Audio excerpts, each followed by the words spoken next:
Bom dia a todas e a todos. Hoje, dia 1º de abril, para nós aqui não vai ser o dia da mentira, nós vamos falar tudo que a gente falar está na regra, está na lei. Às 8 horas da manhã, aqui, Café com Imposto de Renda com o professor Walter Kopp. Muito bom dia, professor, tudo bem? Bom dia, Maurício, grande abraço, mês novo, perspectiva de prorrogação de prazo da declaração da entrega, né? Já foi aprovado na Câmara, tudo indica que o Senado aprova também nos próximos dias, pode até ser hoje, prorrogação maior que o ano passado ainda, 31 de julho é o que está vindo por aí, e estamos aí, um grande abraço a você que está conectado, que já está conosco, para ouvir as nossas respostas. Um bom dia para a Valéria, para a Carilei, para a Ana, para a Miriam, para a Eli, para o Júnior. Bom dia a todos vocês também. Bom, vamos começar. A gente tem quase 50 perguntas aqui, então tem muita coisa. Vamos começar com uma pergunta que chegou, a primeira pergunta que chegou pelo Instagram, né? Olha que legal, né? A gente já está em quase todos os canais. Então, a Renata Denardi, ela pergunta: divórcio ocorrido em 2020, o casamento era comunhão parcial e imóvel adquirido durante o casamento. Foi realizado meação. Fiquei com o imóvel que estava declarado no imposto de renda do ex-cônjuge no valor de 500 mil, mas na sentença foi colocado o valor de 250 para equilibrar os 50% de cada na meação. Agora, declaro em bens e direitos o valor que já estava declarado no IR de 2019, 500 mil. 2.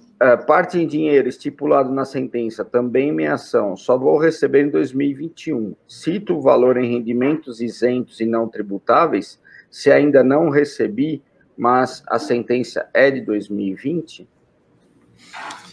Maravilha. Renata, vamos começar pelo final. O imposto de renda da pessoa física é caixa, regime de caixa. Então, embora lá na sentença, que é de 2020, exista a previsão desse pagamento, se ele ainda não ocorreu, ele deve constar somente quando recebido. Se recebido agora em 2021, será objeto da declaração de 2022 e está correto, é um rendimento isento e não tributável. Aqui apenas tomar cuidado com a linha, porque isso aí vem da meação também. Então, não pode ser lançado na linha 14, tem que lançar na 19, salvo engano do número, mas é isso mesmo, é 14 e 19 as duas linhas. Na linha 14 tem ITCMD. O que for informado na linha 19 também é transferência patrimonial, mas são aqueles casos em que não ocorre transmissão e, portanto, não incide ITCMD. O cuidado é esse. Quando receber, não coloque na linha 14, coloque na linha 19 da ficha rendimentos isentos o valor efetivamente recebido. Com relação ao valor do bem, a regra é a seguinte: como se trata de um bem comum, né, porque o regime era comunhão parcial, eu acho que foi dito isso, né? Sendo meação, é um bem comum, porque se não fosse bem comum, não haveria a meação. E o bem, a parte que já era do ex-cônjuge, ela não existe transmissão, existe apenas a atribuição, porque pelo casamento já era da pessoa. Agora, se ela está recebendo o imóvel inteiro, é preciso verificar isso. Na composição da separação, esse imóvel inteiro pode estar vindo para compensar um outro bem que não foi dividido, um outro valor, enfim, é meação. Se ele inteiro se configurar como meação, ou seja, é a metade que ela tinha direito no somatório dos bens, a informação deve ser pelo 500 mil, pelo valor efetivo do bem no momento anterior ao da dissolução da sociedade conjugal. Se não, é provável que seja, pela pergunta, isso aí se trata inteiramente de meação, o valor é o de 500 mil, tomando cuidado aqui também, porque o bem vai entrar na declaração de bens e a contrapartida também um rendimento isento na linha 19 e não na linha 14. Perfeito, professor. Bom, vamos então agora seguir as fichas da declaração. E tem uma pergunta aqui sobre dependente, do Hamilton Ubirajara Meneghel, do escritório contábil Lex. Colocar um dependente que recebeu auxílio emergencial pode trazer quais problemas? Bom, primeiro problema, se o seu rendimento como titular superou R$ 22.847,76, qualquer dependente colocado na declaração e que tenha recebido auxílio emergencial vai gerar o DARF de devolução desse auxílio, porque pela regra que está lá na 13982, esse recebimento se tornou indevido. O único problema é esse. Colocou, se incorrido nessa regra que eu coloquei, deverá devolver o auxílio. Não colocou, como dependente, não vai devolver o auxílio. Nenhuma outra consequência. Perfeito. Bom, vamos a rendimentos tributáveis. Tem várias perguntas aqui sobre auxílio emergencial, sobre dúvidas no auxílio emergencial. Como deve declarar, professor? Vamos lá, auxílio emergencial. Tem duas coisas simultâneas, eu próprio fui checando, perguntando, porque eu não concordo 100% com a forma como foi colocado, porque a regra, embora aparentemente absurda, é essa mesmo. Quando eu estou naquela situação de recebimento indevido, eu declaro e devolvo. Ou seja, tributo e devolvo. Eu acho um pouco abusiva a situação. Para mim, devolver eu não tinha que tributar, mas é o que está escrito na norma. Então, primeira consequência, o auxílio emergencial por si só não é condição de obrigatoriedade. Será condição de obrigatoriedade se aquele recebimento foi indevido ou se tornou indevido durante o ano passado. Por que eu estou colocando essas duas hipóteses? Porque no dia que você recebeu, lá no início do ano, quando você recebeu, você não se enquadrava naqueles casos em que não poderia receber. Mas lá em agosto, setembro, arrumou um emprego, ganhou um valor razoável até dezembro e aí se tornou indevido. Então, é um caso que, inclusive, não dá para se penalizar por ser má-fé. Não é. Eu estou procurando emprego, achei, beleza. Então, quando você se enquadra nessa situação de ter um rendimento, você vai declarar o auxílio emergencial e vai devolver. Não se enquadrou em nenhuma outra condição de obrigatoriedade, o recebimento do auxílio emergencial por si só não é condição de obrigatoriedade, só quando ele se torna indevido. Todos os seus dependentes que vierem para a declaração e o rendimento deles, ou o seu rendimento, o colocar como recebido indevidamente, todos os dependentes constantes deverão devolver. Lembrando que a devolução é aquele auxílio emergencial do começo do ano, não é aquele da medida provisória 1000, que foi pago no final, foi por setembro, outubro. Aquele lá não é devolvível. O que se devolve é o de 600 e de R$ 1.200 do início do prazo. Perfeito, professor. Tem uma pergunta muito interessante aqui da Maria do Rosário Fernandes de Souza, da CC Conte, escritório contábil. Uma pessoa está sem trabalho e recebeu o auxílio emergencial.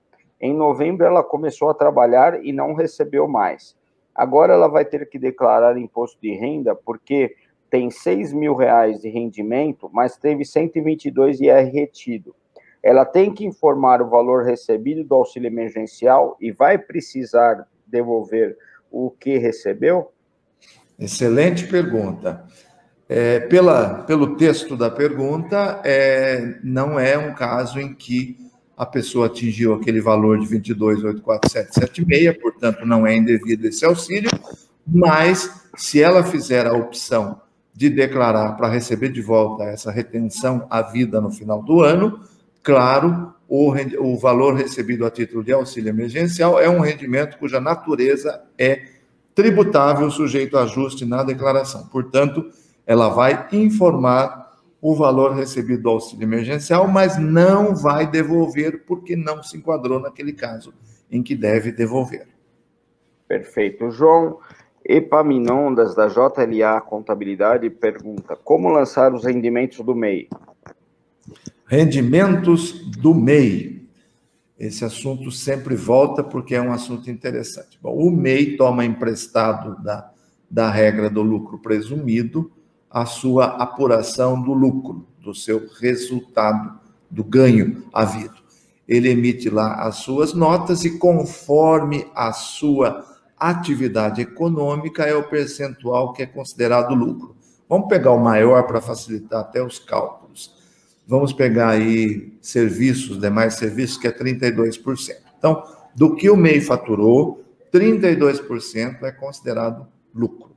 E, desde 1º de janeiro de 96, lucro, distribuição de lucro para o sócio ou cotista é isento. Portanto, 32% para esse exemplo nosso, do que o MEI faturar, é isento, distribuído como isento. Aí ele pega total de faturamento, menos esse percentual referente à sua atividade, menos despesas necessárias para que ele exerça a sua atividade MEI, água, luz, telefone, internet, aluguel, etc.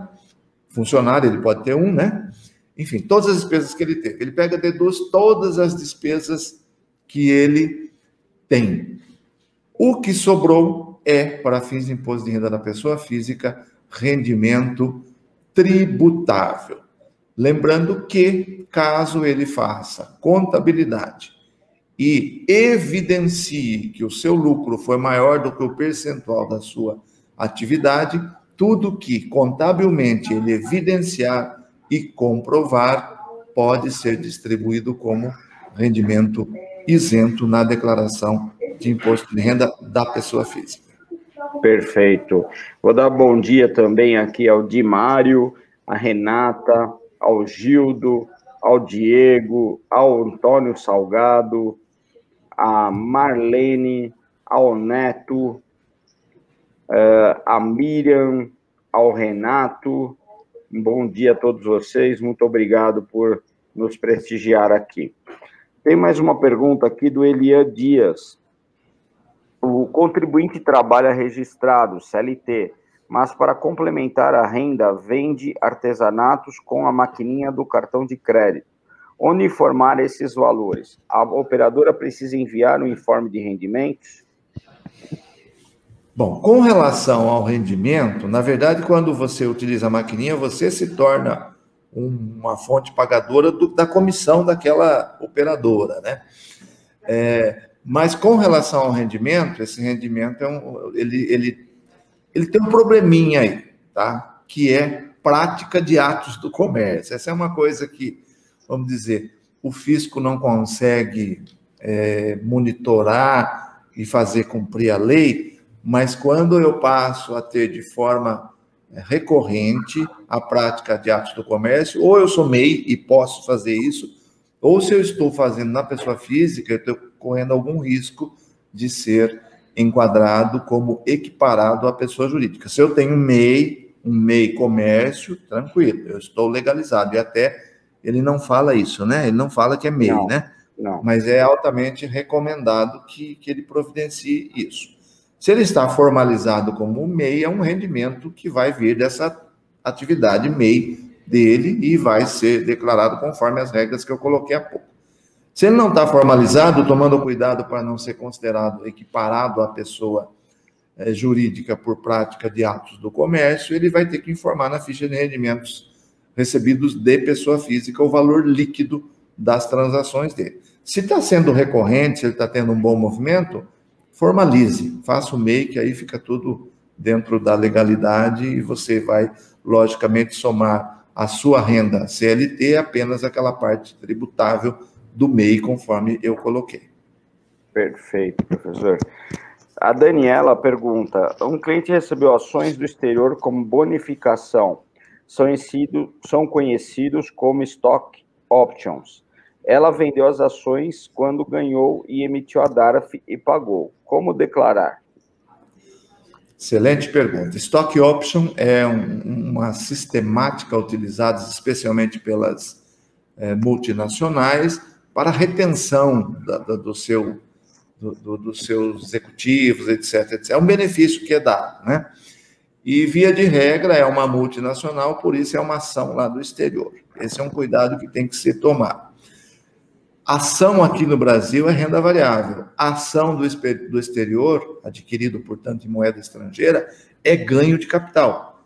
Inclusive, o DARF que foi recolhido, espero que tenha sido recolhido corretamente. Não é o 4.600, que é bens e direitos, salvo engano da minha memória, 8153 é o código, porque é uma operação em moeda estrangeira, e é ganho de capital com as regras gerais do ganho de capital. Portanto, é preenchimento do GCAP, apurando o efetivo ganho, exporta o arquivinho do GCAP, importa para a sua declaração. O rendimento havido é um rendimento de tributação exclusiva na fonte, o próprio aplicativo GCAP faz isso. Mais uma questãozinha, lá no GCAP você não vai encontrar uma opção de operação para colocar ações, investimento em moeda estrangeira, etc. Você vai utilizar bens móveis, tá? Porque é um valor mobiliário isso aí, que é uma aplicação financeira ou ações lá fora. Agora, professor, eu fiquei com uma dúvida aqui, que não existiu 2 fatos geradores. O primeiro fato gerador foi quando ela recebeu a ação. Tá? Então, ela recebeu a ação, esse recebimento dessa ação é um fato gerador. Então, isso deveria ser um rendimento tributável, porque ela vai lançar lá em rendimento tributável e vai lançar a ação lá em bem. Só que ao invés de ela ficar lá com essa ação em 31/12/2020, por exemplo, ela vendeu essa ação. Então, aí é um segundo fato gerador. Então, ela não deveria recolher primeiro sobre o rendimento tributável, sobre o recebimento dessa ação, e depois recolher novamente sobre a venda dessa ação, porque são 2 fatos geradores distintos? Vamos lá, são dois momentos e, via de regra, esses momentos não estão no mesmo exercício. É quase sempre o direito, que stock option é um direito que tem um prazo para exercício. Via de regra, as empresas utilizam 2 anos, a pessoa vai lá, adquire a ação, paga a ação, por um preço menor do que o valor efetivo de cotação daquela ação no mercado, e aí está o benefício. A ação vale $10, ele pode comprar por 2, né? Então, nesse momento, ele está exercendo um direito, vem lá um papel, um documento, um contrato, pode haver uma contrapartida, que ele tem que continuar na empresa para poder exercer o direito, enfim, aí não entra no mérito da questão. No momento que ele está adquirindo, ele precisa ter caixa para pagar aquela ação que a empresa está oferecendo. Mas, na aquisição, ele precisa ter um valor de rendimento para cobrir a aquisição, que vai lá para a sua declaração de bens. Então, ali, naquele momento, se ele está tendo algum ganho, entre aspas, ele é um ganho futuro. É a diferença entre o valor de mercado da ação e o valor pelo qual ele está pagando. Então, ali não ocorre ainda um fato gerador de pagamento de tributo, mas simplesmente uma compra por um valor diferenciado, mas ele não está recebendo, via de regra não é de graça, via de regra é um valor abaixo do mercado e ele adquire aquele ativo, a empresa faz todo o meio de campo operacional para ele adquirir, e na venda que vai ocorrer a efetiva tributação. Aquele valor de compra que entrou na sua declaração de bens é o custo para quando ele vender, a diferença entre um e outro é o objeto do ganho de capital, Maurício. Eu tive um cliente que ele recebeu essas ações, né? Ele não comprou, ele recebeu como uma bonificação, né? Sem custo nenhum. Sem custo nenhum, custo zero. E a empresa lançou aquilo como uma remuneração para ele. Como uma remuneração para ele. Aí está perfeito. Via de regra, quando vem zerado o custo, a empresa se garante no sentido de não ser taxada de de pagamento de salário disfarçado, né? E aí ela já tributa, coloca na folha, perfeito. Aí sim, quando ocorre isso, ele já pagou através desse crédito que a empresa fez, quando é oferecido por algum valor que ele vai desembolsar para no futuro vender a ação e aí realizar seu ganho, no momento que ele recebe, ele não tem um fato gerador. Ele tem que ter a renda vinda de outra origem, do próprio salário ou de outra, para adquirir o ativo, coloca na sua declaração de bens e vai apurar efetivo ganho ou prejuízo, porque é um mercado lá fora de renda variável, lá também oscila, e aí ele apura eventual ganho de capital. Mas essa forma de operacionalizar da empresa, lançar como rendimento para ele, porque está dando bonificação, ela é comum para fugir de ter problemas futuros com o fisco. Perfeito. A Lisiane pergunta, cliente psicóloga nunca fez carnê-leão, posso somente lançar os rendimentos no IR e fazer o carnê-leão a partir de 2021? Da mesma forma, pensão alimentícia, devemos fazer o carnê-leão? Bacana.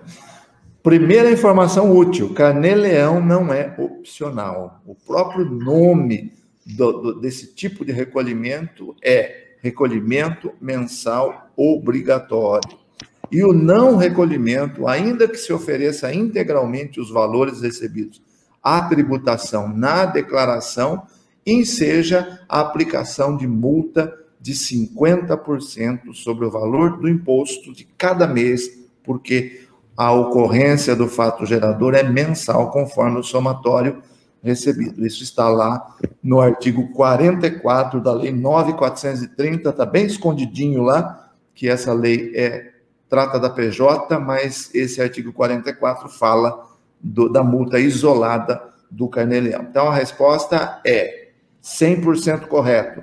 Volta no tempo, corrige essas declarações, recolhe eventual carnê-leão não recolhido no prazo. Se já foi tributado, é preciso ver a situação, se ela ofereceu integralmente. Pela pergunta, dá a impressão até que, não sei, nunca fez carnê-leão, que nem foi oferecida a tributação, né?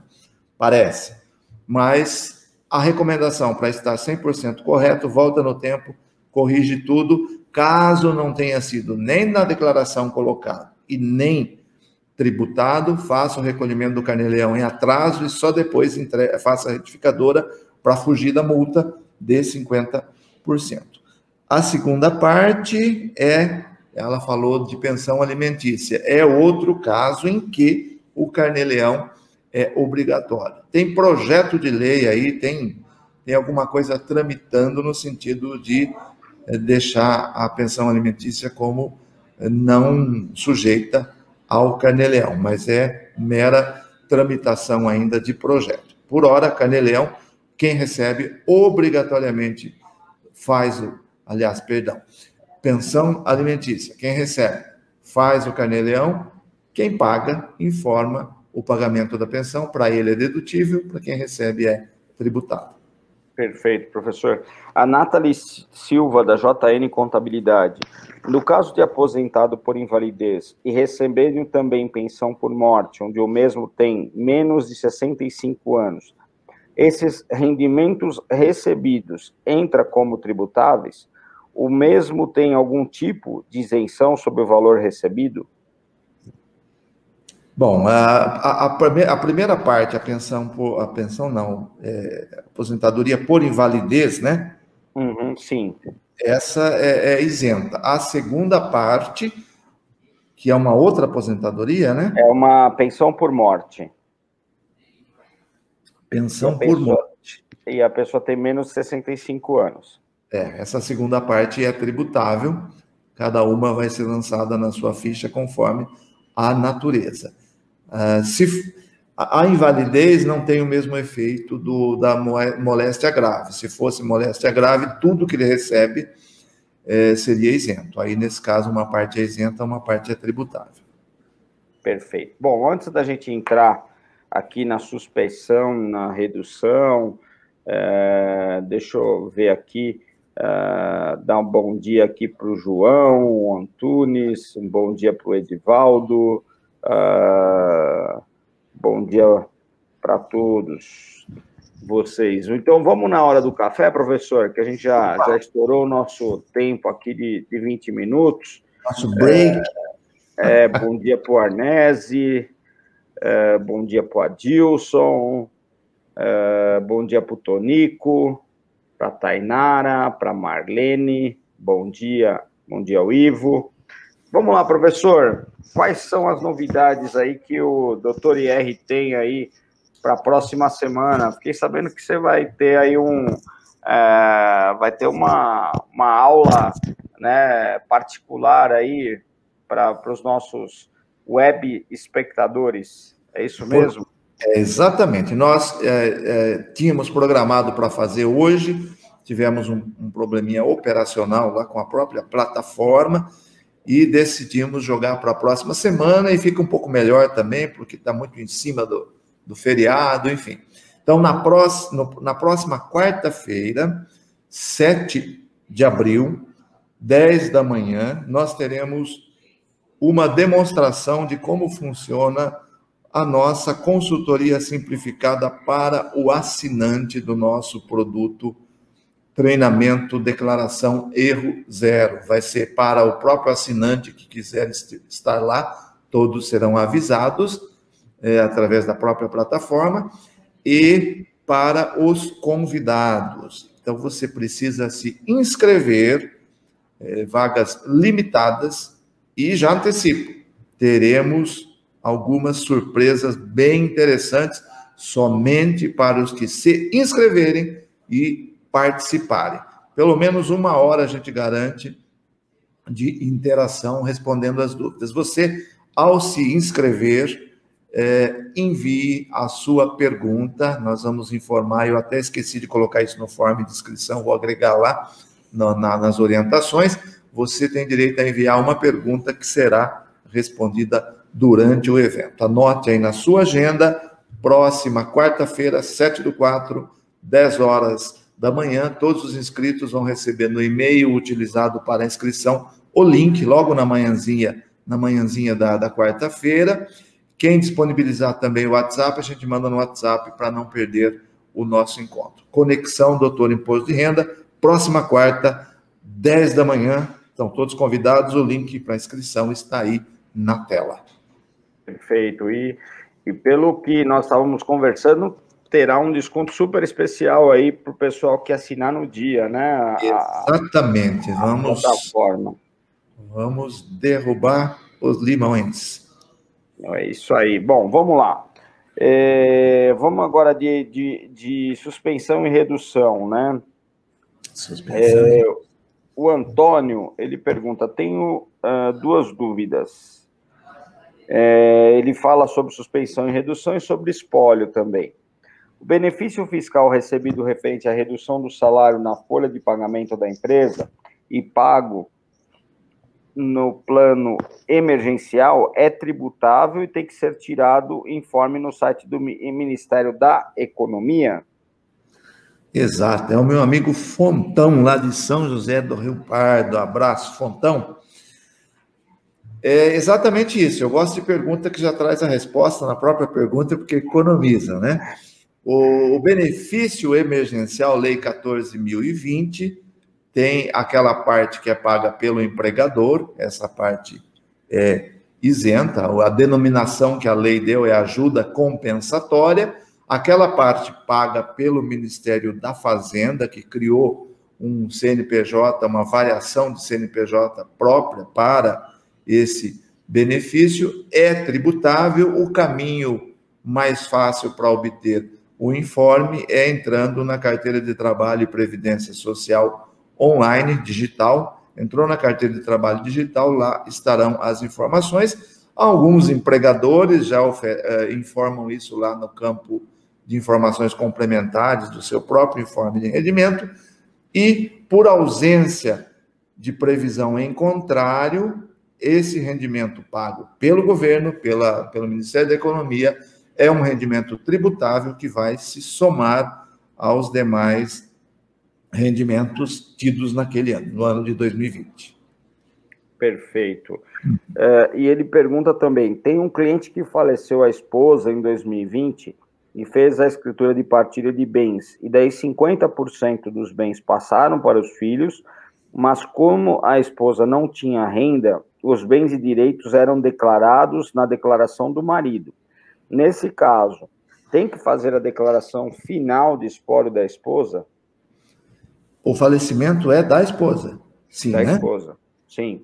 Tá, o marido é o cônjuge sobrevivente. É isso, né? Sim. Perfeito. Pela pergunta, é o caso de bens comuns, né? E um dos cônjuges faleceu, aquela metade que pertence a ele será objeto de inventário, independentemente de onde constava o bem na declaração de imposto de renda, porque, em se tratando de bem comum, todos os bens vão para uma única declaração e, como é citado na própria pergunta, não estava na declaração dela, mas o bem é metade dela e, portanto, abre-se a sucessão, tem que haver inventário, tem que se transmitir essa metade gerada pelo falecimento da esposa. E aí ele pode declarar, por exemplo, no saldo anterior dele 50% dos bens e no saldo anterior da esposa os outros 50% dos bens, né? Isso. O que não é obrigatório, mas vamos admitir que não se resolve a sucessão de imediato e que tem pelo menos uma próxima declaração entregue, onde ainda não encerrou o inventário, mas já se sabe que existe o falecimento e que o inventário está iniciado. Não é obrigatório, mas se quiser agora já dividir meio a meio, porque a esposa vai fazer a final de espólio e encerrar o CPF dela, pode. Agora, não é obrigatório também, pode continuar declarando tudo na declaração do marido, como era antes do viúvo agora, declarando tudo lá, e só no momento da realização da final de espólio é que eu pego essa metade e transmito para os herdeiros. Perfeito. Tem uma pergunta aqui da Carelei Prado. Ela pergunta: bom dia, a pessoa recebeu auxílio do governo devido à redução de salário, porém, quando fez a declaração, não inseriu esses valores e já está na fila de restituição. O que fazer? Bom, é alguma falha de cruzamento, Carelei. Muito provavelmente, algum processamento futuro deverá colocar essa declaração em malha, porque é uma omissão de rendimentos cuja fonte pagadora é o próprio governo. Então, eu recomendaria a retificadora, sim. É improvável que a Receita não venha fazer um processamento posterior, buscando exatamente que esses valores que são de natureza tributável esteja informado na declaração. Então, eu recomendaria se antecipar e retificar, porque é um rendimento tributável que foi omitido. A Marlene Romano, ela também faz uma pergunta aqui. Contribuinte que ganhou acima de 22.847 e recebeu auxílio emergencial, precisa declarar como rendimentos tributáveis, mesmo que for devolver? Pois é aquilo que eu coloquei, acho que eu já disse isso no início hoje, eu tenho insistido. Eu acho meio absurdo essa previsão, porque se eu devolvi, eu não fiquei, não variou meu patrimônio. Mas é o que a Receita manda fazer, ou seja, declaro e devolvo. Então, eventualmente, pode haver alguma tributação sobre isso. Não testei se, ao declarar, o sistema identifica e não tributa, mas eu acho que tributa sim. Mas é a regra, você declara e devolve. Perfeito. Alguém pergunta, está escrito alguém aqui, tá? Por isso que eu falei alguém. Renda de aluguel em nome do marido, direto com locatário, sendo o bem comum o causal. A esposa pode declarar os aluguéis recebidos em nome dela? A DIRF e o contrato de locação estão em nome do marido. Tá. Se está falando em DIRF, significa que o locatário é uma pessoa jurídica, né? Pelo menos é o que está dando para entender aí, se a palavra DIRF foi usada corretamente. Bom, o bem sendo comum, ele pertence ao casal na proporção de 50% para cada um. Aliás, essa é a regra geral, declarar tudo para um só é que é a opção. Entretanto, embora seja um direito, tem duas coisas a observar. Primeiro, se existe contrato, parece que aí não existe, né? Se existir contrato, se existir uma imobiliária, vai ter informação da DIMOB e não vai bater a informação da DIMOB com a informação sua. Aqui parece não ter. Então, em tese, essa divisão 50-50 não causaria malha. Entretanto, tem que se obedecer uma segunda regra. Se existir mais de um bem alugado, bem comum, né? Mais de um bem comum do casal alugado, a regra tem que ser a mesma para todos os bens. Ou eu divido todos 50 por 50, ou eu declaro todos em um dos dois cônjuges. Eu não posso pegar o imóvel A, dividir meio a meio, pegar o imóvel B, declarar para a esposa ou para o marido o valor do aluguel. A opção pela forma de declaração é pelo rendimento de aluguel como um todo. Tomados esses cuidados, não há riscos. Perfeito. O Sérgio, da Teixeira Serviços Contábeis, pergunta: como, na prática, fazer a dupla isenção para os aposentados com mais de 65 anos e com 2 ou mais aposentadorias? Legal. 2 ou mais aposentadorias. Tem alguma facilidade lá na declaração? Esse ano, ela fica melhor quando é uma única fonte, você informa o valor total, o sistema já pega R$ 1.903,98, apropria para o 13º, e mais R$ 22.847,76, como os 12 meses de aposentadoria recebida. Então, a primeira fonte está resolvida. Quando tem mais de uma fonte, é possível o sistema também fazer isso. Mas eu andei testando e eu vi que na primeira vez ele faz correto. Se você entrar de novo, ele perde alguma referência lá e pode não transportar de forma correta. Qual é a orientação? Se as 2 ou 3 fontes, aqui cita mais de uma, né? Vamos admitir 3 fontes de aposentadoria, todas de aposentadoria. A primeira, vou lá, digito do jeito que está, o sistema vai transportar o excedente. A segunda, eu pego o valor total tributável, que está informado como tributável, mais o valor que está informado como isento, jogo para a ficha de rendimentos tributáveis. Ofereço a tributação porque é a segunda fonte. Excluo desse montante apenas a importância de R$ 1.903,98, referente ao 13º. Então, se você tem 3 fontes, o 13º das 3 continua isento. Já com relação aos 12 meses, só o da primeira que é isento. Segunda e terceira fonte oferece tudo para tributação, exceto R$ 1.903,98 de 13º. E aí vem a pergunta, mas eu não consigo lançar porque eu já atingi o total, que é 13 vezes R$ 1.903,98. Não vai conseguir lançar mesmo na linha própria. Você tem que lançar na linha 26 da ficha rendimentos isentos e não tributáveis, esses, no meu exemplo, 2 13º adicionais que continuam isentos. Lança lá em outros, na ficha de rendimentos isentos. Perfeito, professor.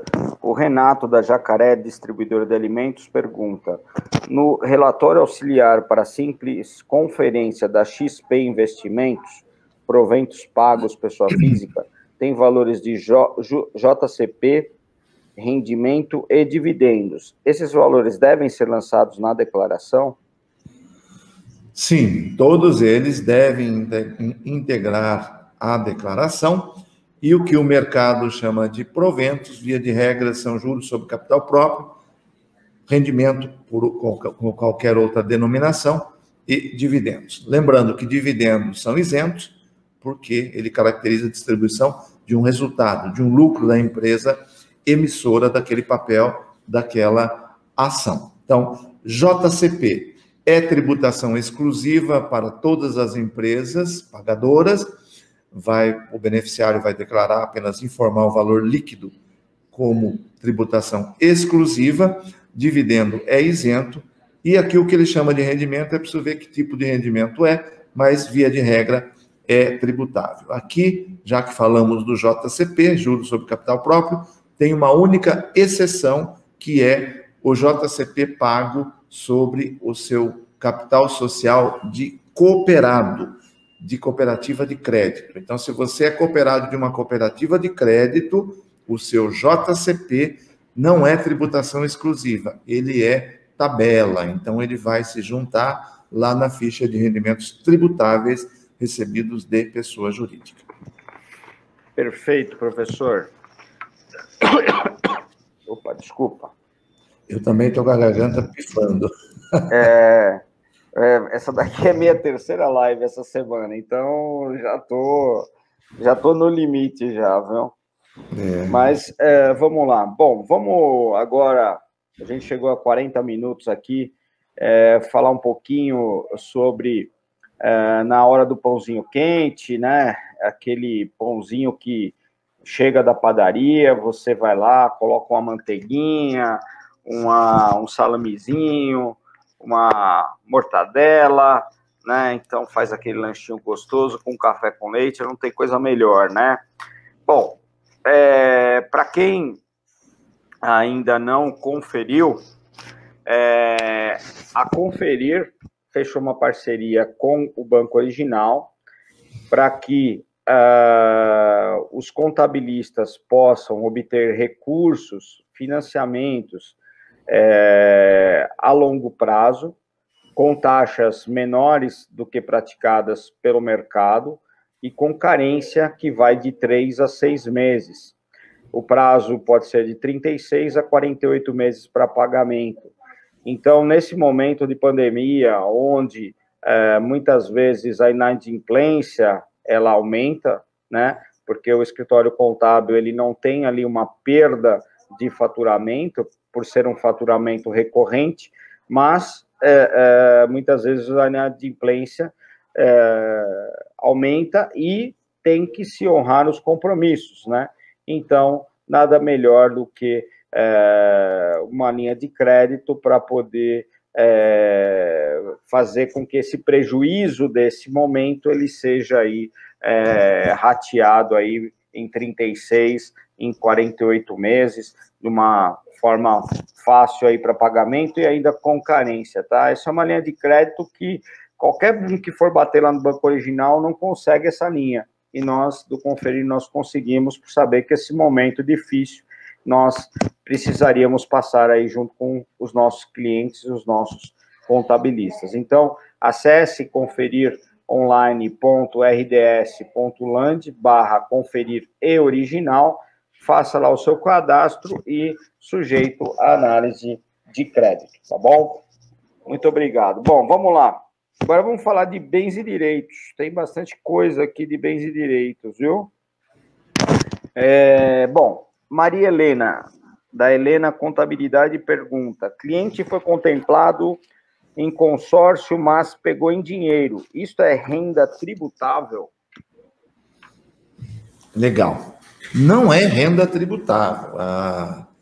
A tributação ocorreu ou ocorre no momento que ele está pagando o consórcio, onde ele tem que ter origem para pagar o consórcio. Esse valor é o dinheiro dele mesmo da contemplação. Então, não é rendimento tributável. O que tem e sai, em termos de lançamento contábil e lançamento na declaração, via declaração de bens. Ele não vai lançar rendimento, ele vai lá na declaração de bens da baixa nesse valor e vai dar entrada no valor recebido. Caso esse valor recebido venha a se transformar num outro bem, ele vai aparecer na sua declaração, mas não é rendimento tributável. Você está recebendo de volta um valor que você acumulou com a finalidade de adquirir o bem. Como é consórcio contemplado, você tem que mudar o código lá na declaração de bens com relação ao consórcio e continuar acumulando lá as parcelas pagas futuras. Perfeito. A Maria Ilza, da Gusmões Assessoria, e depois a Mirna, elas perguntam sobre aplicação na Bolsa. As ações lançam na declaração de bens pelo valor da compra e como fazer o lançamento de ações no imposto de renda. Perfeito.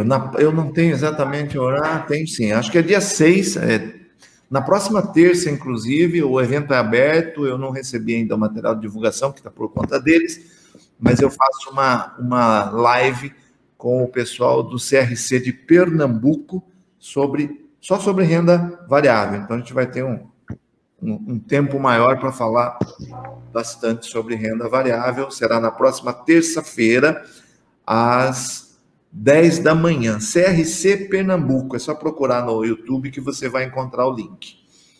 Então, vamos lá. Lançamento de ações. Primeiro, na aquisição, eu vou controlando o meu estoque por ativo, por ticker, por nomezinho. Eu não posso misturar ações diferentes. Por custo médio ponderado, conforme vão ocorrendo aquisições, vai mudando o custo unitário lá do meu saldo. Na aquisição, esses valores vão para a declaração de bens, sua posição de 31/12, pelo custo médio de aquisição e nunca pela cotação de 31/12. Quando você efetua a alienação, a apuração é mensal pelo somatório das suas operações, lembrando que ação, mercado à vista, operação comum, que é isso que a Receita chama, ou seja, uma ação que você comprou há mais de um dia, não é day trade, você goza de isenção para alienações até R$20 mil, mesmo que você tenha ganho 100% desse valor. Você não informa alienação isenta na ficha de renda variável. Você só informa na ficha de renda variável quando você aliena mais que 20 mil e com resultado positivo, ou seja, com ganho, porque tudo que vai ali é tributável, ou quando você tem prejuízo e vai controlar aquele prejuízo para uso futuro contra eventual lucro. Alienações até 20 mil e, portanto, isentas, o ganho vai para a ficha de rendimentos isentos e não tributáveis. Deu ganho, tem que recolher até o último dia útil do mês seguinte ao da liquidação financeira, código 6015, a tributação é 15% para ações. Perfeito, professor. Bom, temos aqui outras perguntas também, que eu vou passar aqui também muito rapidamente sobre ações, porque já foi explicado, né, da Vanésia, que ele pergunta: o senhor nos orienta os investimentos em ações pelo valor médio, como corrigir uma ação onde o contribuinte só declara que tem X ações em unidade todo ano, né? Então, aquilo que o senhor já explicou, que... Essa aí merece um adendo aí, viu, Maurício? Tá, fica à vontade, professor. Pelo que eu estou entendendo aí, a pessoa não está declarando o valor, né? E não é assim que o imposto de renda é eminentemente financeiro, não tem jeito. Ele teria que voltar no tempo aí, pelo menos nos últimos 5 anos, corrigir e colocar o valor, o custo médio, ou se não tem compras recorrentes, o seu custo de aquisição. Por quê? A regra tributária ela é um pouco dura com quem não controla o valor do custo. Sempre que eu não tenho o custo é zero. Aí na alienação você vai pagar imposto a mais. Então é importante dar uma olhadinha aí se você consegue recuperar esses dados e retificar pelo menos não, né? Retificar os últimos 5 anos e deixar o valor efetivo do custo unitário de aquisição na declaração de bens. O Eustáquio, ele pergunta: como declarar compra, venda e lucro de venda de ações? Eu acho que essa já foi respondida, né? Já foi, né? Já. Apenas atentar para o caso de day trade, que é aquela operação em que eu compro e vendo, ou vendo e compro, o mesmo ativo no mesmo pregão, utilizando-se da mesma intermediadora, da mesma corretora. A tributação é diferente e não tem isenção. A tributação é 20% e não tem aquele 20 mil de isenção. Quando é outra modalidade de compra e venda que não seja o day trade, aí a tributação é 15% e é o que eu expliquei há pouco. Perfeito. A Neida também pergunta sobre venda de ações, também renda variável. O José Aparício pergunta como declarar operações na Bolsa, então a gente já respondeu. Agora tem uma pergunta da Adriane Geralda, que ela pergunta: criptomoedas, preenchimento de ganho de capital e declaração de imposto de renda. Maravilha. Criptomoedas também é um assunto que voltou a ficar no foco, porque a principal criptomoeda, que é o Bitcoin, voltou a recuperar valor, enfim, as atenções se voltaram novamente para ela. E este ano a Receita regulamentou mais uma questão, que está lá na Instrução Normativa 1888, mandava declarar na declaração de bens, mas não tinha um código específico. Agora, a partir desse ano, 81 para Bitcoins, 82 para chamadas altcoins, Ethereum e outras moedas, e 89 para os payment tokens, security tokens e outros criptoativos que tecnicamente não são considerados moedas. Então, essa é a forma de declarar. Pelo efetivo custo de aquisição, eu coloco na declaração de bens.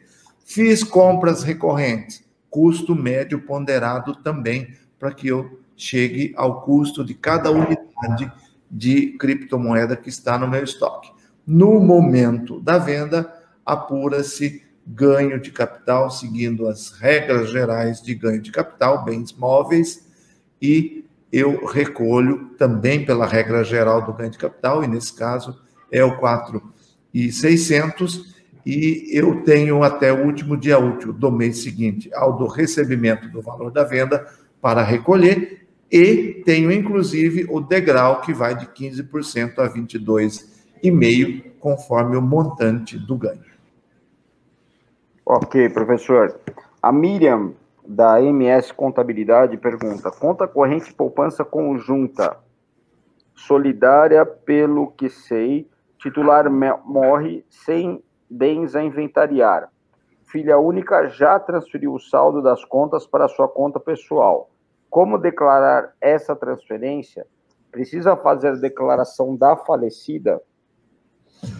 Pois é, esse é um caso prático que a gente vê no dia a dia, que inclusive a conta conjunta é aberta com essa finalidade de não ter que fazer inventário. Por quê? Porque não tem nenhum outro bem.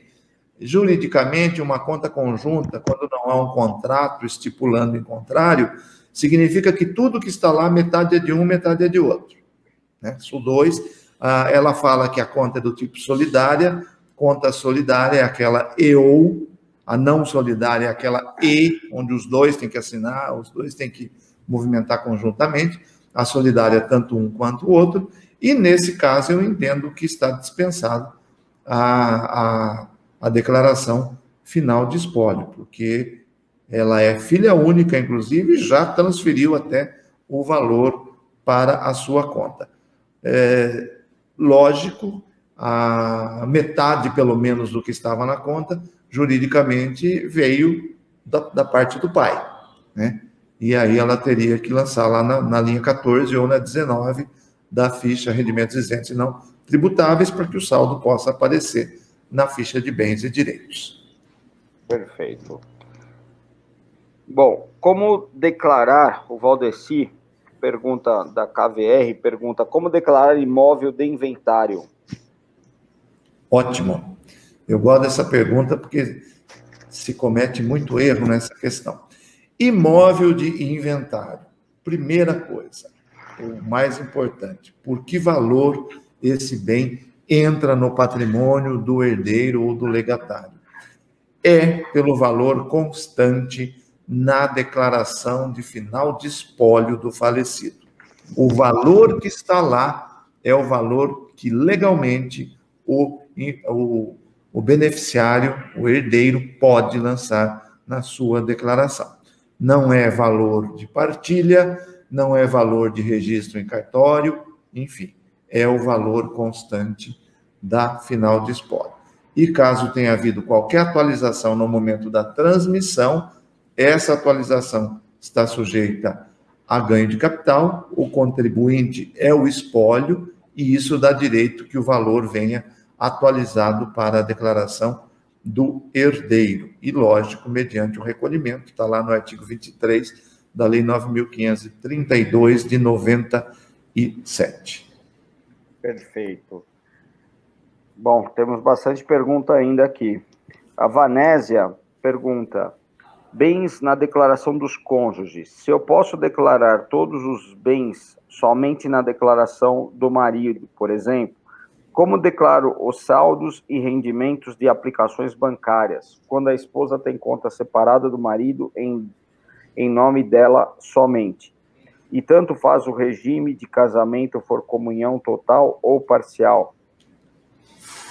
Ótima pergunta. Neste caso, sem dúvida, tanto faz, porque eu estou tratando do momento atual em que existe a constância da sociedade conjugal, é assim que a lei trata, então, mesmo sendo parcial, é bem comum. Como tanto os saldos bancários como os de aplicações financeiras são bens comuns, independe do nome de quem está. Os bens comuns, todos, inclusive aquelas contas e aplicações financeiras no nome do outro cônjuge, devem constar numa declaração só. Tudo numa única declaração de um dos dois. Apenas bens privativos fica na declaração de cada um. Os comuns, um dos dois escolhe e todos os bens lá, até contas privadas. Perfeito. O Reinaldo Moraes dos Santos, da Análise e Consultoria Contábil, ele pergunta: tem um cliente que o marido e a mulher declaram separadamente e fazem questão de tudo que eles têm e adquiriram depois de casados sejam declarados 50% para cada um. Informei que não tem necessidade, mas já faz alguns anos que eles insistem em fazer separados, imóveis, veículos, distribuição de lucros da empresa, etc., exceto conta corrente bancária. Creio que isso não cause nenhum problema para ambos, correto? Enquanto ouvia a pergunta, eu estava pensando o mesmo. Não há uma punição, não há uma previsão legal de alguma punição, mas, entretanto, a forma de declarar está errada. Foi dito na pergunta que se tratam de bens comuns. Bens comuns eu não posso dividir 50-50 em vida. Bens comuns se divide só na morte. Enquanto não ocorrer o falecimento, é tudo uma coisa só, é indivisível, ou são indivisíveis os bens comuns. Então, essa declaração, apesar da insistência dos declarantes, ela está sendo feita de forma irregular. Todos os bens comuns devem constar em apenas uma das declarações. Perfeito. A Rosimeire Guimarães Damiani, da Contabilidade Damiani, pergunta: com qual código usufrutuário declara o imóvel que foi doado, mas com usufruto? O usufrutuário... Bom, primeiro, o usufrutuário, ele não detém o imóvel, ele detém o direito real de uso, que é o usufruto. Não tem um código específico para isso, mas ele não declara o imóvel.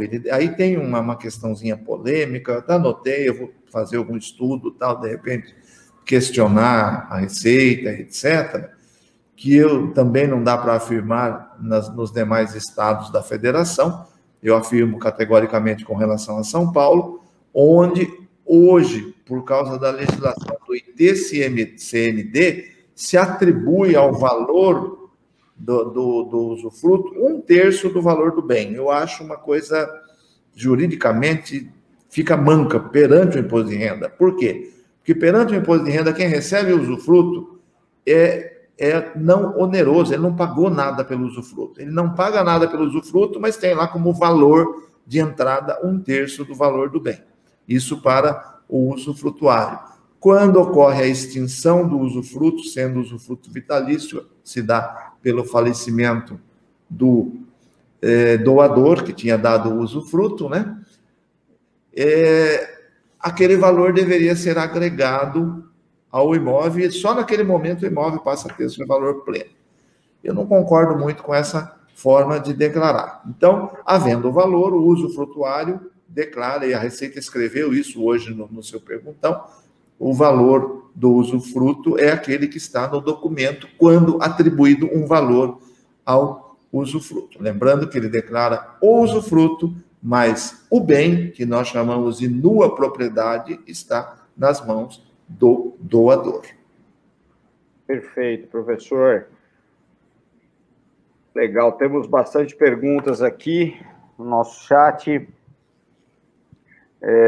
Não sei se vai dar tempo de fazer todas. A Neida Magalhães da Costa, bom, já fiz. A Renata, ela pergunta, recebimento sinal em venda de apartamento financiado. Eu não entendi muito bem a pergunta. Eu também não. Repete que eu vou tentar prestar mais atenção.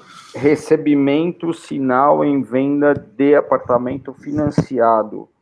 Acho que recebeu um sinal em venda de um apartamento financiado. Legal, ótima pergunta, gostei. Agora entendi também. O financiamento ou a venda condicionada a um financiamento, como essa condição ela pode impedir que o negócio se concretize, isso na prática ocorre muito, que é, eu pretendo comprar o seu imóvel, eu vou lá, faço um pré-contrato, eu pago, inclusive, um sinal para garantir, para demonstrar o meu interesse efetivo na compra, mas o financiamento que vai me permitir te pagar não sai. E se o financiamento não sai, o negócio está desfeito.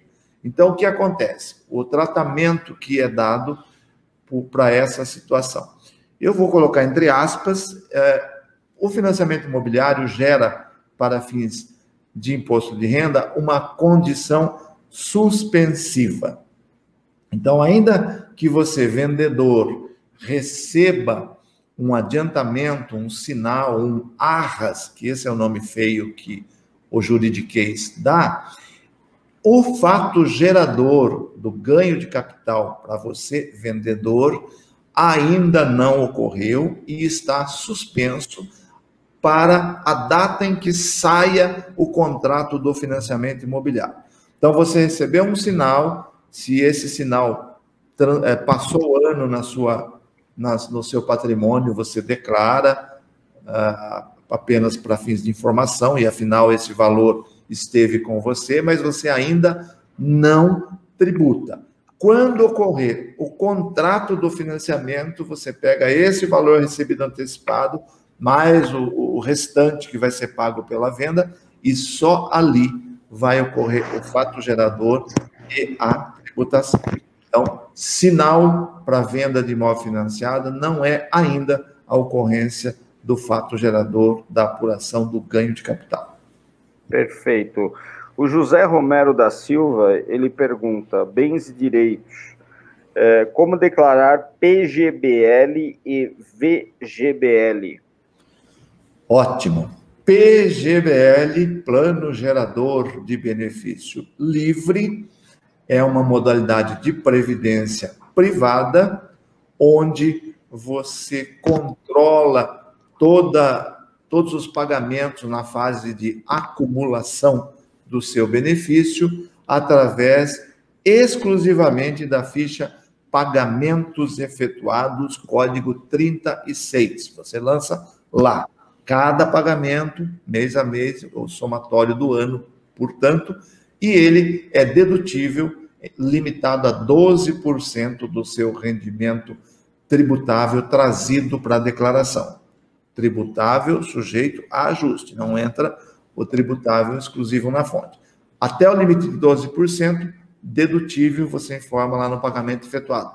Ele não aparece em mais lugar nenhum, só ali, pagamento efetuado, PGBL.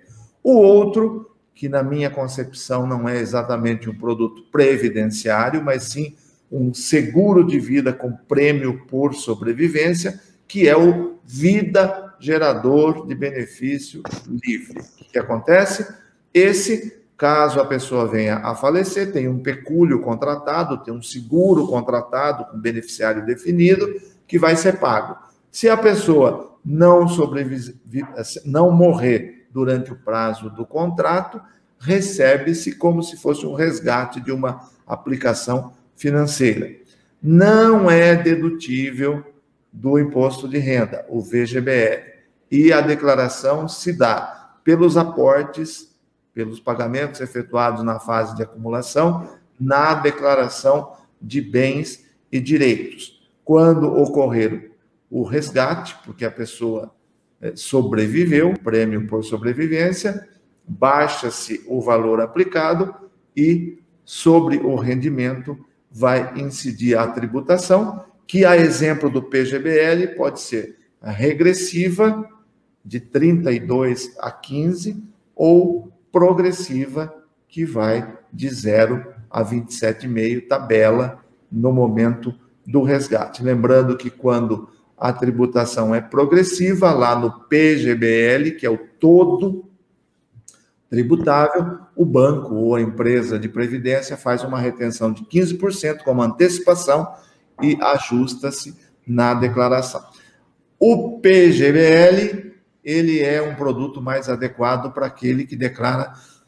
Está falhando, viu, Maurício? Para aquele que declara pelo antigo modelo completo, hoje opção pelas deduções legais. O VGBL é um produto mais recomendado para aquele que declara pelo antigo modelo simplificado, hoje opção pelo desconto simplificado.